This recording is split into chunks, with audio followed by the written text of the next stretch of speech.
തൃശൂർ മുണ്ടത്തിക്കോട് ദുരന്തത്തിൽ കാണാതായവർക്ക് വേണ്ടിയുള്ള തെരച്ചിലും പരിശോധനയും ഇന്നും തുടരും. കെടാവർ നായ്ക്കളെ ഉപയോഗിച്ചുള്ള പരിശോധന മുണ്ടത്തിക്കോട് രാവിലെ തുടങ്ങും. ഇന്നലെ കെടാവർ നായ്ക്കൾ ഒരു തല കണ്ടെടുത്തിരുന്നു. ഇത് കാണാതായ തിരുവമ്പാടി ദേവസ്വം കമ്മിറ്റി അംഗമായ ഗിരിയുടേതാണെന്ന് ബന്ധുക്കൾ തിരിച്ചറിഞ്ഞു. എന്നാൽ ഔദ്യോഗിക സ്ഥിരീകരണം DNA പരിശോധനാ ഫലം വന്നതിന് ശേഷം മാത്രമേ നടത്തൂ. ചികിത്സയിലുള്ള 12-ൽ 4 പേർ അതീവ ഗുരുതരാവസ്ഥയിലാണ്. 2 പേർ ചികിത്സകൾക്ക് ശേഷം വീട്ടിലെത്തി. ഇനി 3 പേരെയാണ് കണ്ടെത്താനുള്ളത്. കൂടുതൽ വിവരങ്ങളുമായി അനുമോദ് ചേരുന്നുണ്ട്. അനുമോദ്, ആ 3 പേർക്കായുള്ള തെരച്ചിലാണ് ഇനി അവശേഷിക്കുന്നത്. അവരെ കണ്ടെത്താനാകുമെന്ന് തന്നെ നമുക്ക് പ്രതീക്ഷിക്കാം, അല്ലേ? ഇന്ന് തെരച്ചിൽ ഏത് രീതിയിലാണ് പുരോഗമിക്കുക? അതുപോലെ തന്നെ ആശുപത്രിയിൽ കഴിയുന്നവരുടെ ആരോഗ്യനില ഇപ്പോൾ ഏത് രീതിയിലാണ്?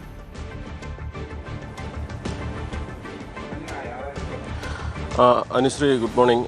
ഏറ്റവും പ്രധാനപ്പെട്ടത് ഈ കാണാതായ ആളുകളെ കണ്ടെത്തുക എന്നുള്ളത് തന്നെയാണ്. അതിനായിട്ട് ആ ഒരു സ്ഫോടനം നടന്ന പരിസരം പൂർണ്ണമായിട്ടും വീണ്ടും അരിച്ചു പെറുക്കുകയാണ് ഇപ്പോൾ പോലീസും മറ്റ് ഉദ്യോഗസ്ഥരൊക്കെ തന്നെ ചെയ്യുന്നത്. ഇതിൽ വൈകുന്നേരം കെടാവർ നായ്ക്കളെ ഉപയോഗിച്ച് നടത്തിയ പരിശോധനയിലാണ്, തെരച്ചിലാണ് ഈ ഒരു തലയുടെ ഒരു ഭാഗം കണ്ടെത്തിയത്. അത് ഈ സ്ഫോടനമുണ്ടായ ഇടത്തു നിന്ന് ഏകദേശം ഒരു 400 മീറ്റർ അകലെയാണ്. അത്രയും ദൂരത്തേക്ക് തെറിച്ചുപോയ ഒരു സാഹചര്യം. അത്രയും ദൂരത്തേക്കൊന്നും കഴിഞ്ഞ ദിവസങ്ങളിലൊന്നും തെരച്ചിൽ നടന്നിരുന്നില്ല. ഏറ്റവും അവസാനം കെടാവർ നായ്ക്കൾ മണം പിടിച്ച് അവിടേക്ക് ഓടുകയായിരുന്നു. അങ്ങനെയാണ് ഈ ഒരു തലയുടെ ഭാഗം കണ്ടെത്തിയത്. ഗിരിയുടേതാണെന്ന് ബന്ധുക്കളും സുഹൃത്തുക്കളും ഒക്കെ തിരിച്ചറിഞ്ഞിട്ടുണ്ട്. പക്ഷേ ഔദ്യോഗികമായിട്ട് ഇത് സ്ഥിരീകരിക്കണമെങ്കിൽ DNA പരിശോധനാ ഫലം വരേണ്ടതുണ്ട്.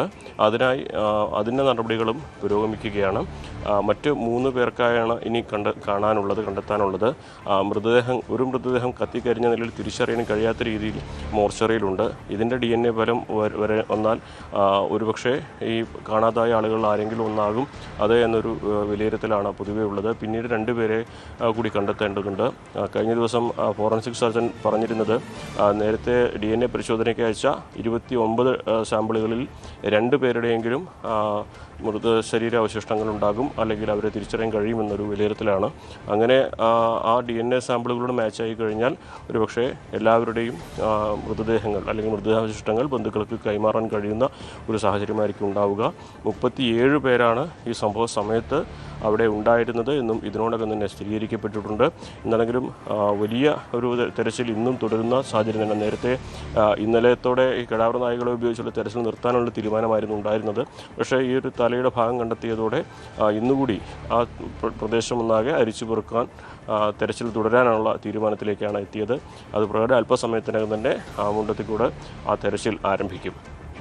അതേസമയം ആർഭാടങ്ങൾ ഒഴിവാക്കി പൂരം നടത്താൻ ദേവസ്വങ്ങൾ കഴിഞ്ഞ ദിവസം തീരുമാനിച്ചിരുന്നു. ആചാരങ്ങൾക്ക് പ്രാധാന്യം നൽകിയാകും ഇത്തവണ പൂരം നടത്തുക. നാളെയാണ് പൂര വിളംബരം നടക്കുക. അനുമോദ്, വലിയൊരു ദുരന്തത്തിന്റെ പശ്ചാത്തലത്തിൽ കൂടി നടക്കുന്ന പൂരമാണ്. ആഘോഷങ്ങളൊന്നും ഉണ്ടാകില്ല, ചടങ്ങുകൾ മാത്രമേ ഉണ്ടാകൂ എന്നാണ് നമുക്ക് ലഭിച്ച വിവരം. ഇപ്പോൾ അവിടെ അതിനുള്ള ഒരുക്കങ്ങളൊക്കെ പൂർണ്ണമാണോ?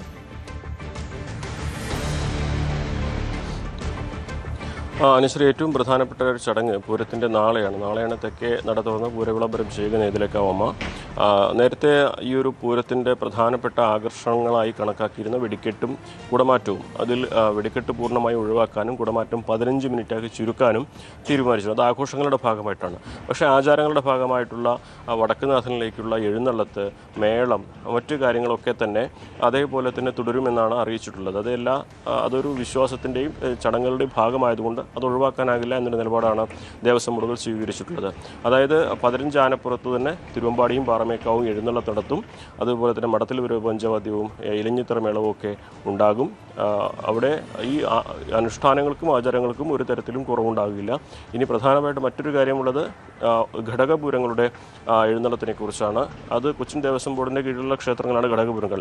കൊച്ചിൻ ദേവസ്വം ബോർഡ് ഈ ഒരു യോഗത്തിന് ശേഷം മുന്നോട്ട് വെച്ച നിർദ്ദേശം പരമാവധി 5 ആനകളെ ഉൾക്കൊള്ളിച്ചുള്ള എഴുന്നള്ളത്ത് മതി, വാദ്യഘോഷങ്ങൾ പരമാവധി 50 പേർ മതി എന്നുള്ളതാണ്. പക്ഷേ ഈ ഘടകപൂരങ്ങളിൽ പലർക്കും പല ക്ഷേത്രങ്ങൾക്കും ആനകളെയും വാദ്യങ്ങളെയൊക്കെ സപ്ലൈ നൽകുന്നത് തിരുവമ്പാടിയും പാറമേക്കവുമാണ്.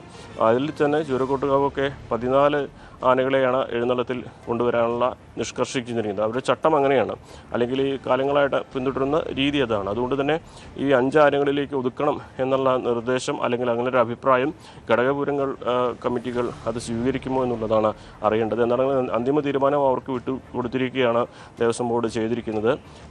ഏറ്റവും പ്രധാനപ്പെട്ടത് ചടങ്ങുകൾ എല്ലാം അതുപോലെ തന്നെ നടക്കുമെങ്കിലും വർണ്ണാഭമായിട്ടുള്ള ആ വെടിക്കെട്ടും അതുപോലെ തന്നെ കുടമാറ്റവും അതിൽ മാറ്റം വന്നിരിക്കുന്നു. കുടമാറ്റം 15 മിനിറ്റ്, സാധാരണ 1 മണിക്കൂറിലേറെ സമയമാണ് കുടമാറ്റം ഉണ്ടാവുക. കാരണം അത് 15 മിനിറ്റായി ചുരുക്കി. അതേപോലെ വെടിക്കെട്ട്, ഇന്ന് സാമ്പിൾ വെടിക്കെട്ടിൻ്റെ ദിവസമാണ്. സാമ്പിൾ വെടിക്കെട്ട് ഇല്ല എന്ന് അറിയിച്ചിട്ടുണ്ട്. പൂരത്തിന് വെടിക്കെട്ടും പകൽപ്പൂര വെടിക്കെട്ടും പൂർണ്ണമായി ഒഴിവാക്കിയിട്ടുണ്ട്.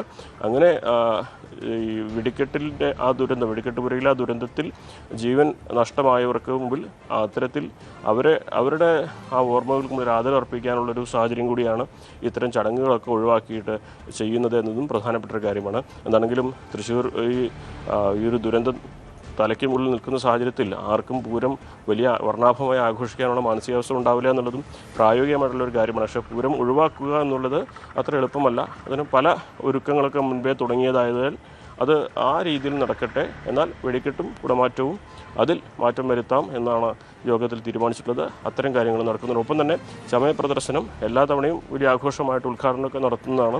ഇത്തവണ പാറമേക്കാവിൻ്റെ ചമയ പ്രദർശനം ഇന്ന് തുടങ്ങും. പക്ഷേ അതും ഉദ്ഘാടനമൊന്നുമില്ലാതെ സാധാരണ രീതിയിൽ ഒരു വിളക്ക് കത്തിച്ച് തുടങ്ങുന്നു എന്ന തരത്തിലേക്കാണ് കാര്യങ്ങൾ എത്തിയിരിക്കുന്നത്. തിരുവമ്പാടിയുടെ ചമയ പ്രദർശനം നാളെയാണ് നടക്കുക. എന്താണെങ്കിലും ആഘോഷങ്ങൾ പൂർണ്ണമായും ഇല്ല എന്ന് പറയുമ്പോഴും ആചാരപ്രകാരമുള്ള ചടങ്ങുകൾ എല്ലാം പൂരത്തിൽ ഉണ്ടാകുമെന്നുകൂടി ദേവസ്വം ബോർഡുകൾ വ്യക്തമാക്കിയിട്ടുണ്ട്.